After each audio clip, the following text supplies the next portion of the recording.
Pensa comigo nessa cena. Setembro de 2025, lá no coração do Vaticano. O Papa Francisco faz um discurso que vira um verdadeiro terremoto político mundial. E o mais curioso disso tudo, ele elogia e ao mesmo tempo critica um líder mundial sem nunca mesmo dizer o nome dele. Vamos entender que história é essa. E o estopim de todo foi essa pergunta aí. Uma frase que, vinda do Papa, soou como um trovão, sabe? Não era só uma perguntinha, não. Era praticamente um veredito moral.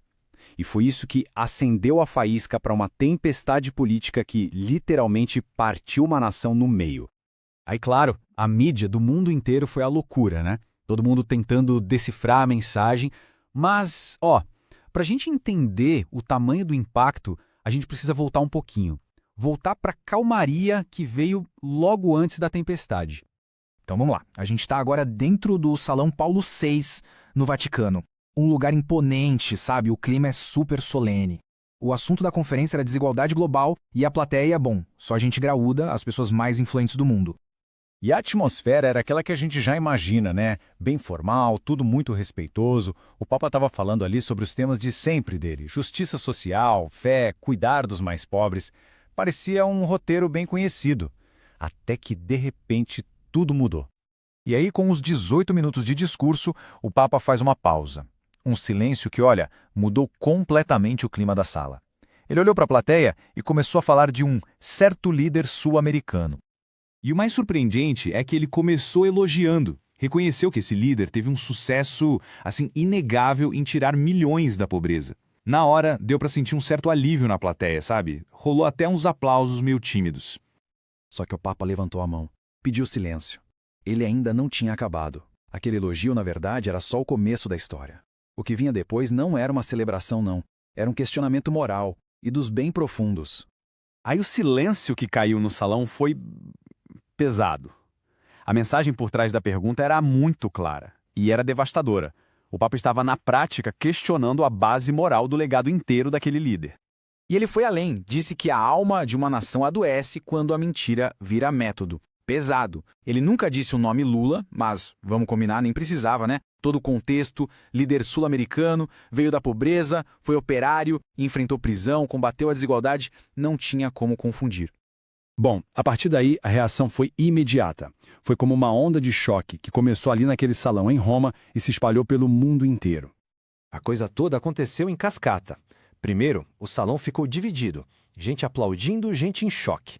Logo depois, o embaixador brasileiro se levantou e saiu, bem discretamente. Em menos de uma hora, a notícia já estava nas manchetes do mundo todo.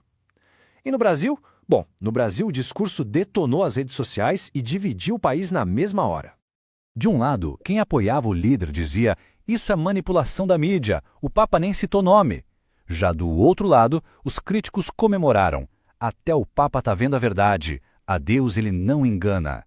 E a estratégia oficial do governo qual foi? Silêncio total. O presidente Lula teria dito para os seus assessores algo como: quanto mais a gente falar, pior vai ficar. A ideia era deixar a poeira baixar. Só que a pergunta do Papa não era uma poeira qualquer, sabe? Ela continuou ecoando. E é aqui que a gente chega no ponto central de tudo isso. Porque, veja bem, não foi só uma alfinetada política. Para entender a real intenção do Papa, a gente tem que olhar para esse discurso como ele realmente foi, uma declaração teológica e muito bem construída. Os analistas logo identificaram a técnica usada pelo Papa. É o que chamam de aviso fraterno. O que é isso? Não é uma condenação. É mais como um alerta. Um jeito de reconhecer as coisas boas que foram feitas, mas ao mesmo tempo questionar a moral dos meios usados para chegar lá. E foi exatamente essa dualidade que o Papa colocou em evidência. Pensa assim, de um lado da balança, um progresso social enorme. Do outro, uma sombra constante de questões éticas bem sérias. É um legado de duas faces, entende? E por que o Papa fez isso, afinal? Bom, fontes lá do Vaticano disseram que ele estava bem preocupado com a polarização política no Brasil, que ele queria dar uma visão mais equilibrada, sabe? Reconheceu que foi bom, mas sem fechar os olhos para os problemas. Ele tinha recebido cartas de bispos brasileiros falando sobre como a política estava dividindo as comunidades. A mensagem dele, no fundo, era um chamado para uma ética que vai além de partido A ou B. No final das contas, o discurso do Papa força uma conversa muito difícil. E não é só sobre um líder específico. mas sobre o que significa ser um líder. A mensagem acabou indo muito além do Brasil. Foi um questionamento universal aquela ideia de que os fins justificam os meios. A pergunta que fica é: será que justificam mesmo? Então, o discurso do Papa deixa a gente com essa pergunta que é gigante e não tem resposta fácil.